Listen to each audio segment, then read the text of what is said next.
tuan haji yang dimudahkan Allah Subhanahu Wa Taala, pengurus faksi Kawangan Arif Duta yang dimudahkan Allah Subhanahu Wa Taala. Alhamdulillah pagi hari ini saya boleh duduk ke sini untuk sama-sama mengkaji. Mudah-mudahan kehadiran saya diberkahi oleh Allah Subhanahu Wa Taala. Kita semuanya bisa menambah ilmu pengetahuan yang mudah-mudahan berguna buat kita di dunia dan di akhirat. Sebelum saya melanjutkan ceramah saya pada pagi hari ini, saya nak memperkenalkan diri terlebih dahulu.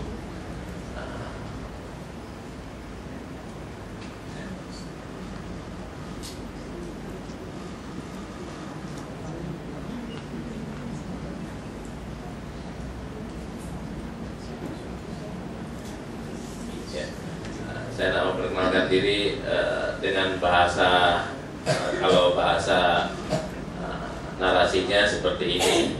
Nama saya dan lahir, akan tapi ini nama guru-guru saya dulu. Saya mengaji Kak Syria. Ini Dr. Ramadan Al-Buti, ini Syekh Wahbah Zuhaili yang selalu datang ke Malaysia dan adalah guru-guru saya. Kalau pakai bahasa pantunnya adalah seperti ini. Saya akan bacakan biografi saya dengan bahasa pantun. Orang Melayu suka senang dengan pantun. Saya bacakan pantunnya. Nama anak Ahmad Lutfi, anak turunan asli orang Betawi. Dari kecil udah diajarin ngaji sama bini dan anaknya itu Mukni. Lahir di Kuningan pada bulan Maret. Waktu orang Betawi rezekinya masih seret. Belum musim gusuran, apalagi kontrakan, masih pada milir dan belum jadi jutawan. Jadi dikit, anak dikirim ke pesantren untuk bermukim di Gontor Sono di Tanah Jawa untuk digembleng raga dan jiwa. Habis itu anak harus terus belajar ke Damaskus, anak diantar kuliah di sana sampai juga mengajar. Semoga aja jadi lebih cepat pintar. Di Jordan anak ambil program magister jurusan hadis dengan minornya tafsir. Waktu nulis tesis anak harus ke Mesir mencari manuskrip sampai juga pelesir. Udah gitu, Anda lanjutin program doktor di negara jiran, persisnya negeri Selangor. Di kampus itu sempat juga menjadi tutor. Namun alhamdulillah kuliah Anda nggak sampai molor, berlama-lama molor. Sekarang ini Anda jadi dosen terbang, namun tidak berprinsip mengejar uang. Semua Anda niatkan lillah.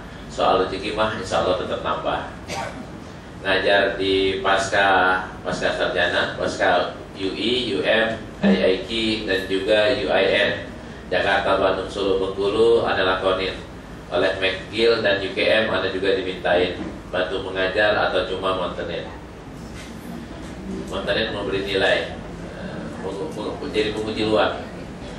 Biar Anda dibilang akademisi, tapi Anda orang Betawi yang gak sok gengsi. Karena itu Anda masih terus ikut ngaji, baik datang doang atau diminta menyaji. Di Masjid Atin Anda mengajar, begitu juga di Masjid Al-Azhar. Ini dua masjid yang terbesar di Jakarta. Bukan popularitas yang Anda kejar, apalagi anak perawan yang mau disambar. Doain Anda semoga tabah dan kuat mengemban dan menyampaikan amanat dalam rangka ikut membina umat untuk kebahagiaan dunia dan akhirat. Anda suka nulis buku, walau ada juga yang belum terlaku, tapi udah 25 buah yang dicetak. Semoga bermanfaat buat kita dan anak kelak. Ada buku umum, ada juga akademisi, ada yang buat santri dan saya buat Bapak Menteri. Ada presiden yang kasih pengantar, ada juga gubernur yang beri komentar. Anda tinggal di Kuningan, kampung yang penuh dengan kenangan, bertetanggaan dengan para jenderal, bersebelah rumah menteri yang dijaga kopral. Anak kepengen sebelum meninggal punya banyak amal sebagai bekal, walau kemana-mana masih pakai sendal dan belum juga punya pengawal. Anak gak kepikir kalau sampai jadi gubernur, mungkin nanti pengen dipasangin janur buat yang mijitin kalau habis lembur, kawin lagi. Gak tahu masih ada sisa umur.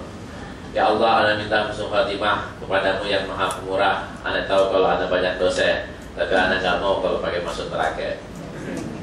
Nah, inilah kira-kira biografi singkat saya yang saya ambil dari CD yang kita buat mengenai hadis-hadis keutamaan Al-Quran. Nah, oke, tak balik.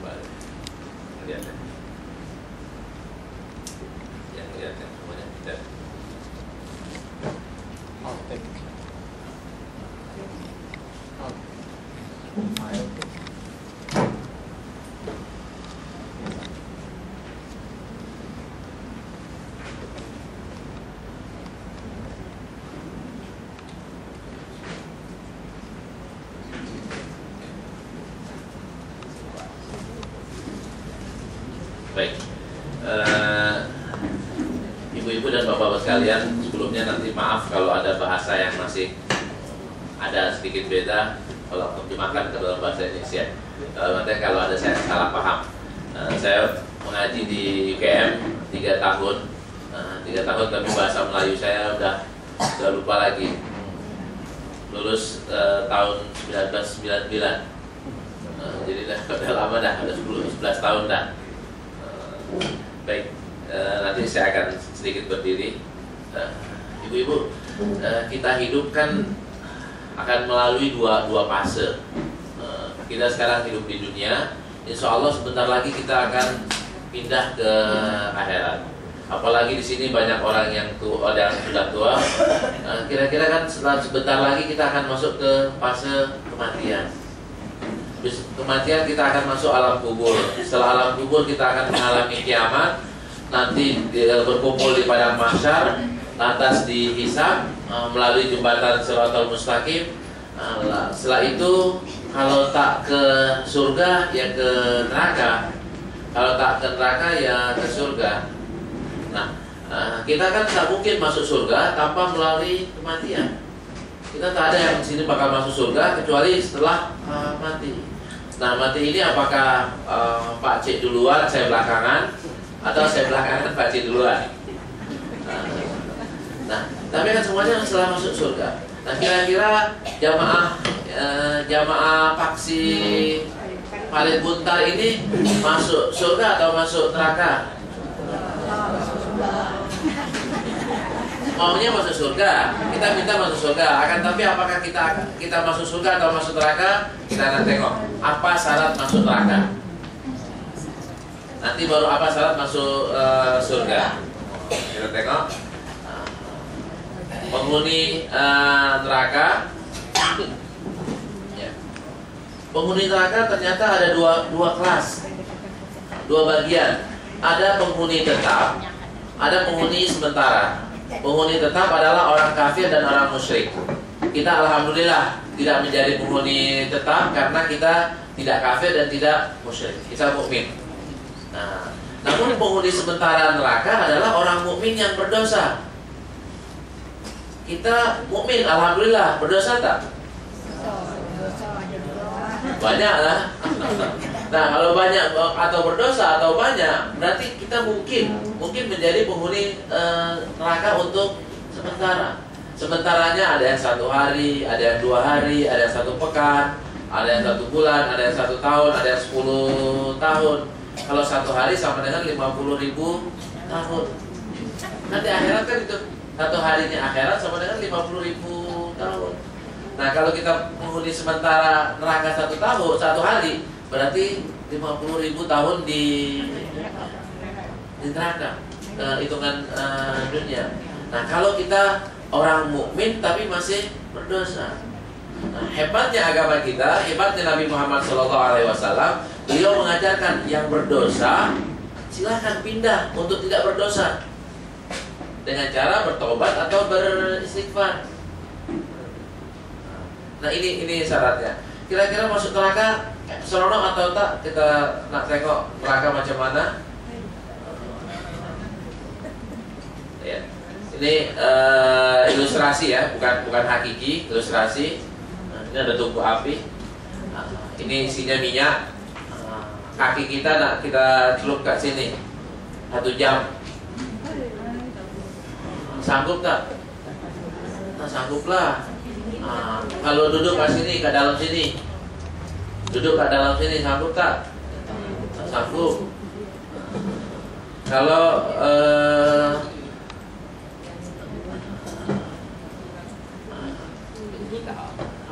1 jam kat sini, saya selalu cakap ada kereta lawa yang proton yang paling baru, yang paling mahal. Ada yang tak nak, yang nak masuk sini satu jam saja, lepas itu ambil tuh mobil kereta proton yang paling baru. Ada tak yang nak? Gak ada yang mau.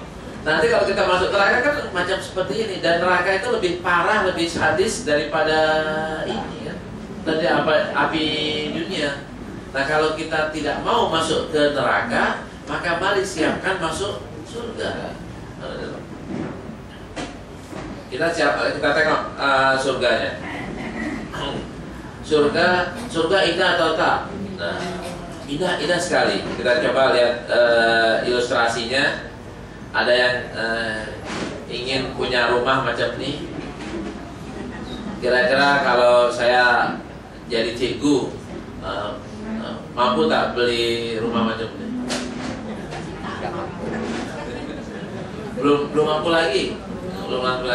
Apalagi macam ini, atau macam ini,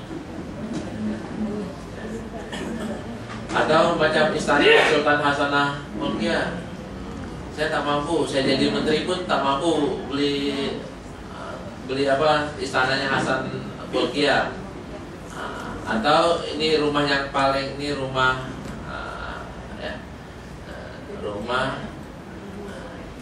ini rumah yang paling mahal sekarang ini dia. Ini rumah yang paling mahal di dunia. 27 tingkat, baru selesai, baru berapa bulan lalu selesai, harganya 2 billion US dollar. 2 billion US dollar. Yang punyanya namanya Mukesh Ambani di Mumbai, India.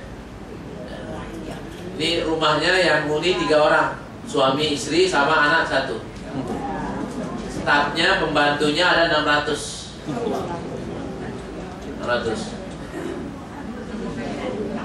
Iya.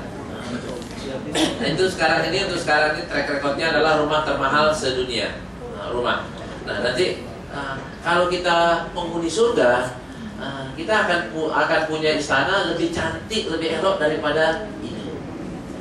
Lebih cantik daripada ini, lebih cantik daripada ini. Kereta kita pun bukan Proton lagi, tapi macam ini, lebih lama dari ini. Ya, lebih lama dari ini. Kalau kita masuk surga, tapi kalau masuk neraka macam tadi.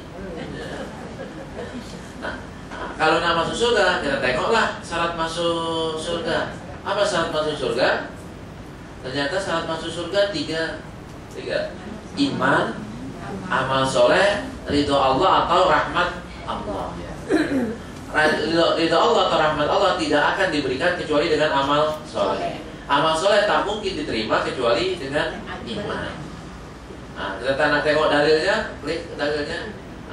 Dalilnya surat apa? Tinggal tengok. Walladzina amanu wa amilus solihati la nukallifu nafsan illa usaha ulaika ashabul jannati hum fiha khalidun. Ini ashabul jannah syaratnya adalah amanu wa amilus solihat. Nah, kita tengok lagi ayat yang lainnya. Surat Yunus umpamanya, innal ladzina amanu wa amilus solihati yahdihim rabbuhum bi imanihim tajri min tahtihimul anhar fi jannatin. Nah, syaratnya masuk jannah ini adalah amanu wa amilus solihat. Nah, tinggal yang terakhir. Kita punya tak ridho Allah Subhanahu wa taala? Kita alhamdulillah sudah beriman. Yang di sini semuanya sudah beriman. Yang di sini juga sudah sedikit banyaknya sudah punya amal soleh. Tinggal yang belum adalah ridho Allah Subhanahu wa taala. Kalau kita terus beriman, terus beramal soleh sampai akhir hayat kita, maka Allah akan meridhoi kita. Kalau kita meninggalnya dalam keadaan husnul khatimah. Kalau meninggalnya tidak dalam keadaan husnul khatimah, maka Allah tidak ridho. Kalau ada yang pindah agama, pindah ke Buddha, pindah ke Kristen, di akhir hayatnya ya Allah tidak ridho. Sekalipun awalnya Muslim 50 tahun pindah agama, Allah tidak ridho. Sebaliknya orang yang awalnya non Muslim tapi di akhirnya pindah agama, Allah ridho. Yang terpenting adalah akhir hayat kita harus husnul khatimah.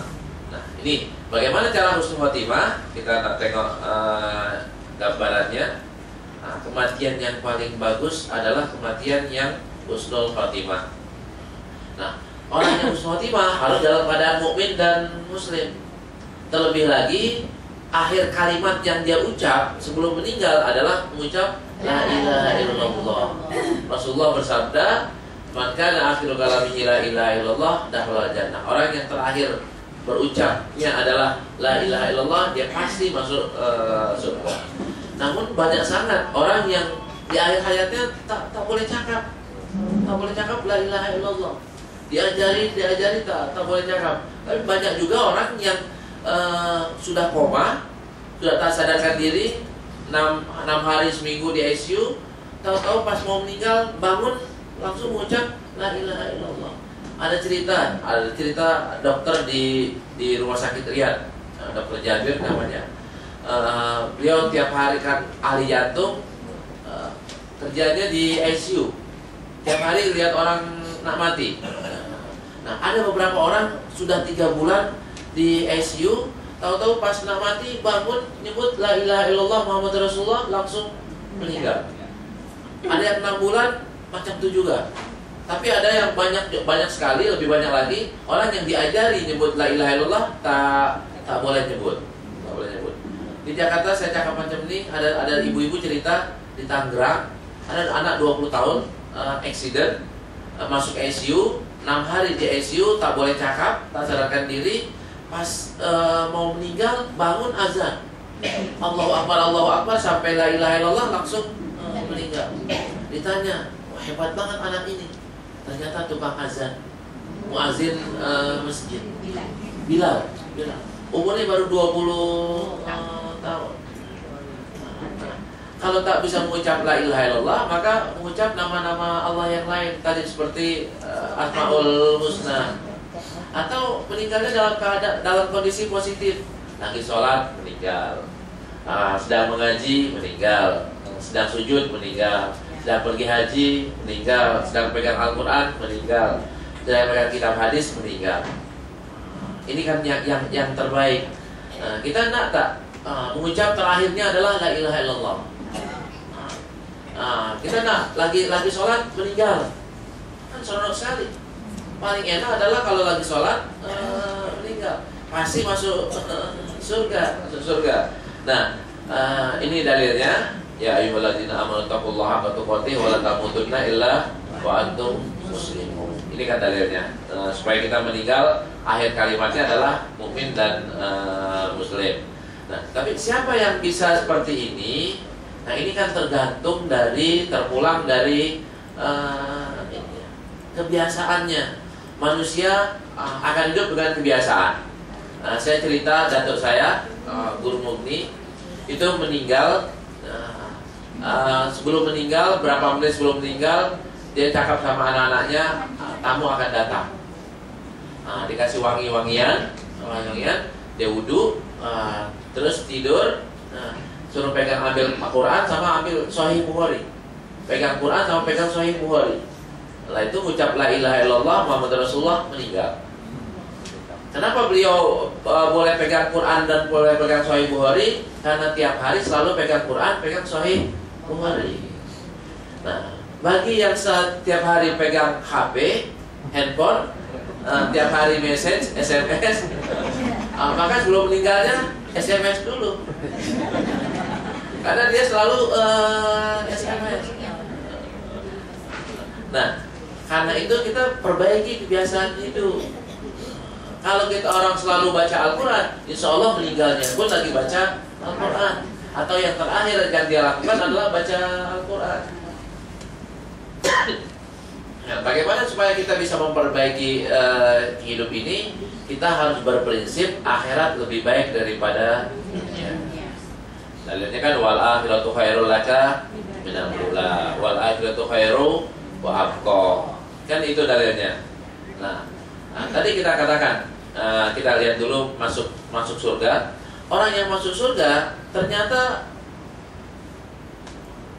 orang mukmin yang masuk surga dua kelompok, dua gelombang. Ya. Ada yang masuk surga langsung, orang mukmin. Ada yang masuk surganya gelombang kedua setelah masuk neraka. Nah, yang masuk pertama ini dibagi lagi grup atau kelompok terbang. Imam Syafi'i kan Abu Bakar dengan Imam Syafi'i kan duluan Abu Bakar, baru nanti Imam Syafi'i, baru Imam Nawawi. Lutfi kapan? Nah, cek kapan? Kan nggak mungkin ya kita bareng sama Imam Syafi'i tak level lah. Kita bareng sama Abu Bakar tak level. Kita pasti lambat lagi bawah. Nah, tapi jangan sampai masuk gelombang dua. Gelombang dua orang yang masuk surga setelah masuk neraka. Kita naknya masuk gelombang yang pertama, sekalipun agak sedikit lambat.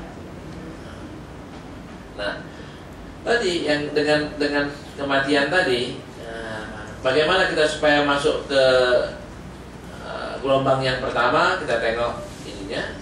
Kalau kita kasih dunia 60%, akhirat 40%, maka kita akan masuk gelombang 2. Kalau kita kasih dunia 50%, maka kita akan masuk gelombang 2. Kalau dunia 40%, akhirat 60%, maka insya Allah kalau tak gelombang kedua, gelombang 1. Tapi kalau sudah kasih dunianya hanya 30%, akhiratnya lebih besar, maka insya Allah kita akan masuk gelombang pertama. Mana dalilnya? Wabtaghi fima atakallah darul akhirah wala tansa nasibaka minad dunya. Yang disuruh cari kan cari akhirat. Jangan sampai kita cari dunia lupa akhirat. Kalau kita cari akhirat, dunia pasti ikut. Tapi kalau kita cari dunia, akhirat belum tentu ikut. Nah, kalau macam ini kita kasih 50-50, nanti kita miskin. Apalagi kita kasih 30 dunia, akhirat 70, kita akan hidup miskin. Tak, kita tengok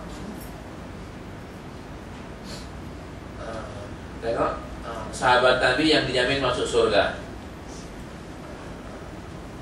Ada sahabat Nabi yang dijamin masuk surga, ada 10 orang ya. 10 orang sahabat Nabi yang dijamin masuk surga. Kita tengok apakah orang kaya atau tidak.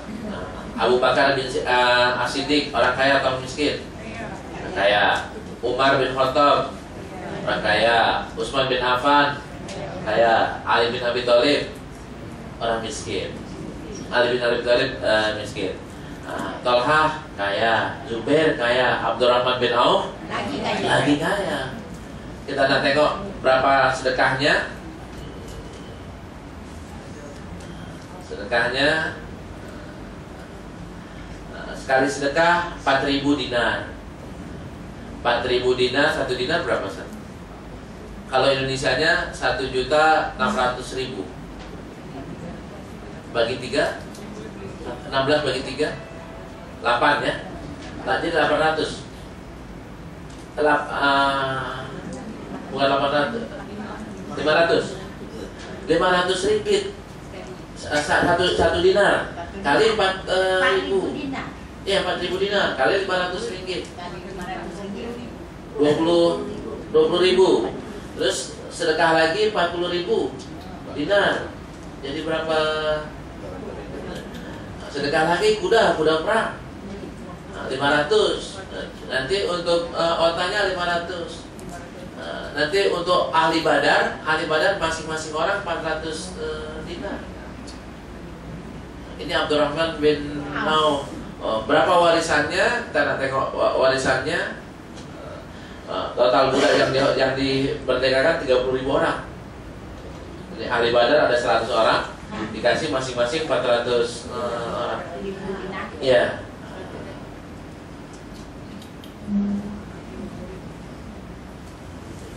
Ini untuk orang muhajirin 40.000. Nanti warisannya, ini dia warisannya. Abdurrahman bin Auf meninggal usianya 75 tahun. Warisannya 1.000 keledai, 3.000 kambing, 100 kuda. Istrinya masing-masing mendapat 100.000. Padahal hanya 1/8. Istrinya ada 4, masing-masing 100.000. Jadi berapa warisannya?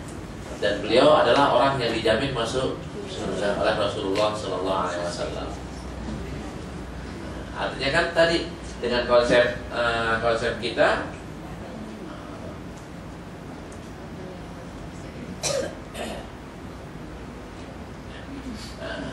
kita bisa kaya atau boleh kaya dengan hanya memberikan dunia 30%. Kenapa? Karena akhirat itu jauh lebih besar dibanding Ini prinsipnya. Nah, kita mau masuk mana? Kita gambarkan di sini surga. Surga ada berapa kelas? Ada berapa peringkat surga? 8 pintu. Tingkatnya 100 tingkat, 8 pintu. Kira-kira nak masuk pintu mana? Nah, kan ada orang yang boleh masuk fisik surga. Kita tengok pintunya, tapi saya tak buka dulu, saya kasih pertanyaan. Ada orang yang boleh masuk dari semua pintu. Ada yang boleh dari 3 pintu, ada yang boleh dari 2 pintu, ada yang tak boleh dari 1 pintu pun tak boleh. Nah sekarang selain Firdaus, nama surga yang lain apa? Jannatul Naim. Tadi ibu jawab Jannatul Naim. Yang lain lagi? Jannatul Ma'wa. Ya. Nah, satu lagi Jannatul Ma'wa. Nanti habis ini yang surga banyak yang kenal. Yang neraka selain jahanam, yang paling baik tak ada, yang paling rendah,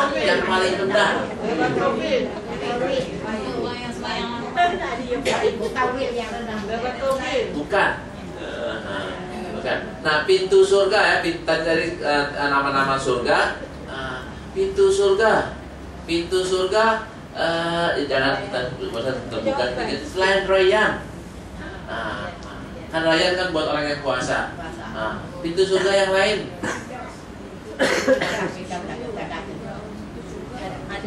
Kalau itu tingkat, bukannya pintu. Kan pintu Rayyan adalah pintu untuk orang-orang yang suka puasa. Yang pintu yang lainnya, iya, ada yang boleh dari 8 pintu, ada yang hanya boleh dari 1 pintu. Pintu sholat, kita tengok pintu sholat ada tak? Ada pintu sholat. Ada pintu sholat. Ada pintu duha, ada pintu jihad, ada pintu sedekah, ada pintu farah. Pintu al-farah artinya ini yang memberikan kabar gembira. Ada 2 pintu lagi, saya sampai hari ini belum jumpa riwayatnya. Karena semuanya harus berdasarkan riwayat. Tak boleh kita duga-duga, tak boleh. Ini hanya. Nah, kita nak masuk yang pintu mana? Kalau boleh masuk semua. Tapi kan kalau mau masuk pintu Rayyan, kita harus kuat puasa sunnah ya, dan puasa yang wajib. Di luar dari yang wajib. Kalau nak masuk pintu sholat, ya harus banyak sholat sunnah. Kalau nak masuk pintu sedekah, harus banyak sedekah. Kalau mau masuk pintu jihad, harus jihad. Ini juga pintu duha, pintu farah. Kalau kita tak banyak sedekah, tak banyak sholat duha, tak banyak sholat sunnah yang lain, tak banyak puasa, tak juga tak berjihad, masuk pintu mana? Tak boleh lah, tak boleh masuk pintu mana-mana. Nah, pintu taubat ada. Nah, maksudnya tak ada riwayatnya. Saya tak jumpa. Saya belum jumpa. Mungkin nanti akan jumpa, tapi sampai hari ini belum jumpa lagi riwayatnya. Nah, ini mari sama-sama kita mempersiapkan yang ini. Nah, nanti kan kita bedakan lagi. Tadi yang neraka jarang yang tahu ya, yang pintu neraka. Pintu neraka. Tadi ada yang bilang wail ya, wail. Yang paling rendah. Ini hadiahnya lebih ini besar. Yang paling rendah neraka apa yang paling rendah? Jahanam. Ada lagi yang lain selain jahanam? Jahim. Kita tengok. Kalau ayatnya kan wa inna jahannama la mau'iluhum ajmain laha sab'atu abwabin likulli babin minhum juz'um maksum. Ya. Ini dalil Qur'annya, dalil hadisnya, ini dalil hadisnya. Nah, yang paling rendah itu hawiyah. Oh iya. Yang paling ringan adalah jahanam. Yang paling ringan jahanam.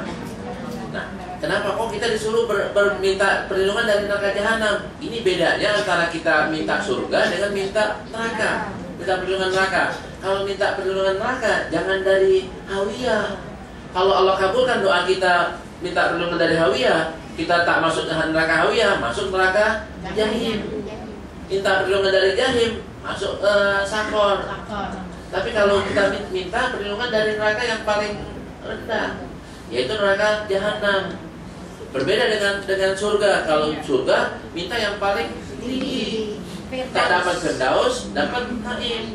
Nah, dapat nanti terakhir darul jalal. Ini perbedaannya. Berarti kita disuruh carilah yang terbaik. Hindari dari yang paling yang buruk sedikit aja jangan kita gunakan.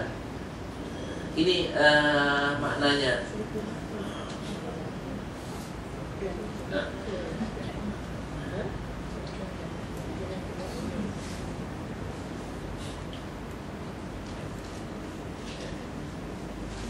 Bagaimana supaya kita bisa selamat tadi? Nah, ada yang tertutup ya.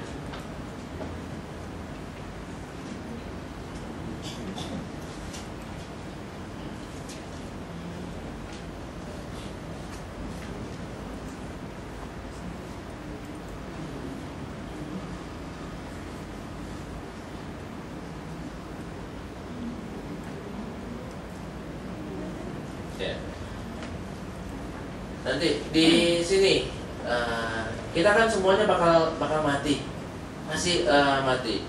Di kuburan itu kan ada dua, ada raudhah min riyadil jannah, ada hufrah min hubarin nar. Kuburan itu ada yang disiksa dan ada yang tidak disiksa, hanya dua. Kira-kira kuburan kita nanti itu kira-kira disiksa atau tak?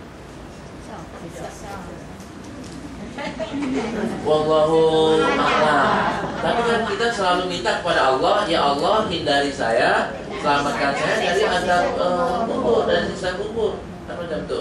Nah kita semua, siapapun kita bakal mati dan kira-kira macam inilah. Nanti nak disolatkan macam ini atau seperti ini atau seperti tentara. Tapi ujung-ujungnya kan sama, lubang macam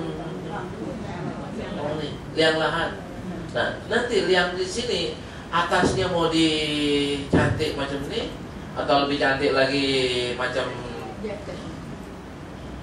ini.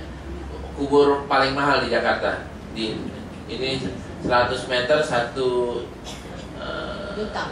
Tak 1 bilion rupiah. Bagi 3 350.000 ringgit. 350.000. 100 meter. 1 meter. Nah, ini atau macam ini atau Bruce Lee itu macam ini atau ada Lady Diana macam ini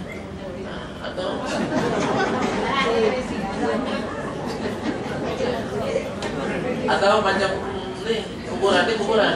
Tapi kan semuanya ujungnya kan sama ya. Semuanya bawahnya adalah lubang tadi.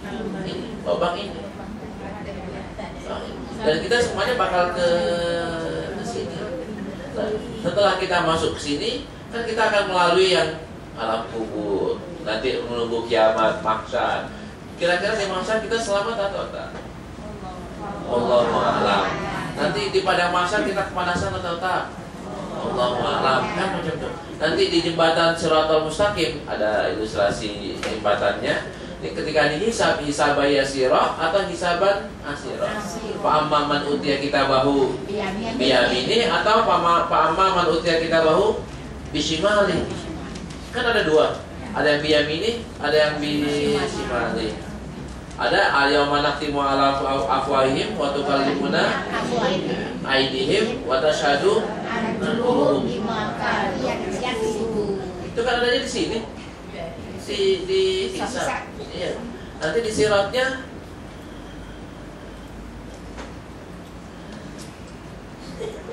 kira-kira kita baru jalan jembatan Siratal Mustaqim jatuh ke sini atau bisa masuk ke surga? Wallahu a'lam. Apa yamshi mukibban ala wajihi ahda amma yamshi sawiyan ala siratal mustaqim. Nah, enaknya kalau punya suami soleh bu, suami yang baik sekali. Nah, ibu lagi kat sini nih, lagi jalan sini, suaminya udah sampai sini. Suami udah masuk surga. Kan tadi kita cakap bahwa kloter-kloter ya, bagi-bagi, tak semuanya masuk sekali tak. Nah, pas suaminya masuk surga, kalau suaminya baik sama istrinya baik sama suaminya, langsung buka laptop, cari istri saya kat mana. Istri saya kat mana? Nah, istri saya masih kat sini nih, kat sini. Transfer syafaat. Langsung syafaat biar cepat-cepat masuk surga.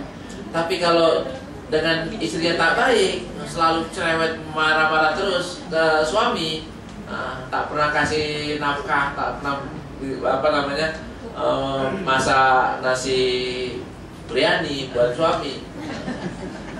Pas suami masuk dulu ke sini, tak buka laptop dia. Ambil bidadari dulu.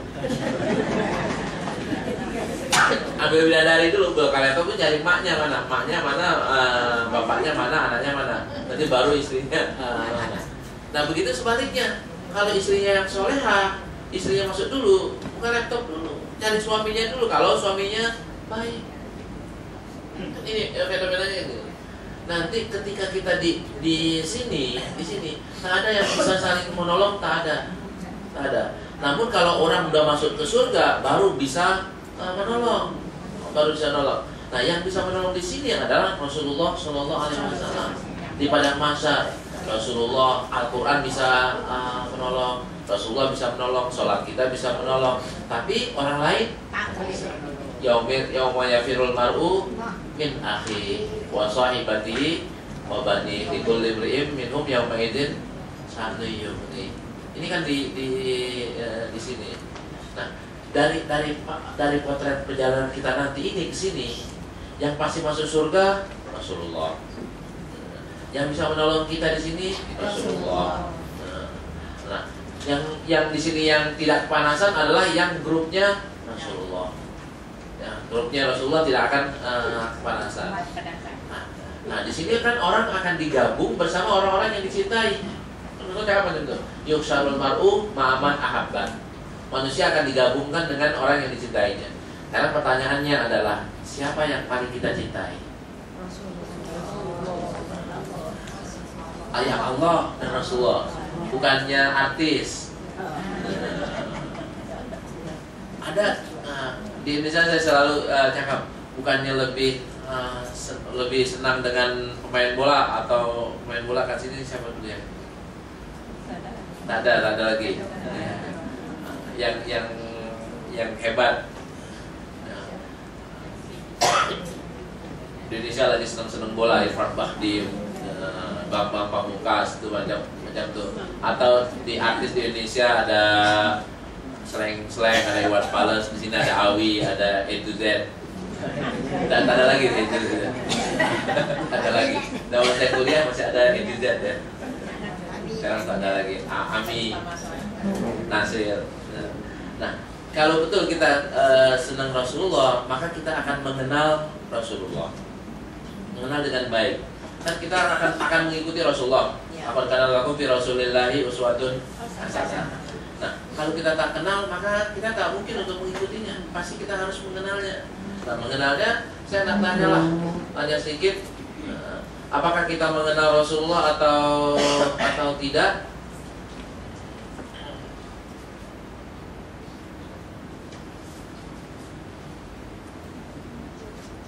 Ya.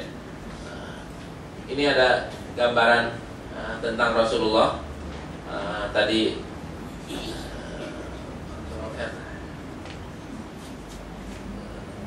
ya. Ini ada gambaran tentang Rasulullah, potret pribadi dan kehidupan Rasulullah. Saya nak tanya, apakah betul-betul kita mengenal Rasulullah atau tak? Dengan pertanyaan. Pertanyaannya, Rasulullah punya, ini kan udah banyak yang nenek-nenek. Rasulullah punya cucu ya, punya cucu. Cucu pertama Rasulullah siapa? Hasan Husain. Hasan Husain ibunya siapa? Fatimah sama Ali. Fatimah anak yang paling kecil, anak paling besar. Paling kecil. Jadi anak Fatimah yang kakak